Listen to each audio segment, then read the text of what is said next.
তো এই গাইস অনেকদিন পর আমি এসেছি ভিডিও নিয়ে। এতদিন কোথায় নিখোঁজ হয়ে গেছিলাম জানি না, এসআইয়ের ভোটের জন্য খুব চাপে ছিলাম, বুঝতে পেরেছো তো।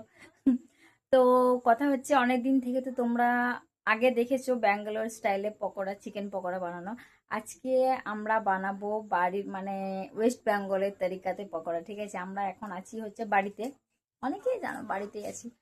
তো আমরা এখন বাড়িতে আছি, আর আজকে এসেছি হচ্ছে আমার মায়ের বাড়ি মানে বাপের বাড়িতে। তো আজকে সব বোন মানে আমার বোন, বোনের বর আর আবদার করছি চন্দনা হাতে বাড়ির পদ্ধতিতে চিকেন পকোড়া খাবে, ঠিক আছে। তো সেটাই এখন চন্দন বানাচ্ছে, তোমাদের সাথে শেয়ার করছি। আর আমাদের বাড়িতে কিন্তু একটা নতুন মেম্বার এসেছে, সরি মেম্বার এসেছে। আমি ভিডিও করবো তোতলা মনে এটা তো হয় না।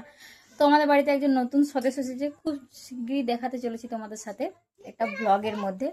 তো তার জন্য অপেক্ষা করতে হবে, এখন আমি দেখাবো না, ওটা তোমাদের জন্য একটা সিক্রেট রইলো আর টুইস্ট আর কি। তো তার জন্য আমাদের বাড়িতে পুজো হচ্ছে, তোমাদেরকে দেখাচ্ছি। আর কি পুজোটা তোমরা আমাকে কমেন্ট করে জানিও যদি কেউ জেনে থাকো। তারপর তোমাদেরকে দেখাচ্ছি চন্দন কিভাবে পকোড়া বানাচ্ছে বাড়িতে।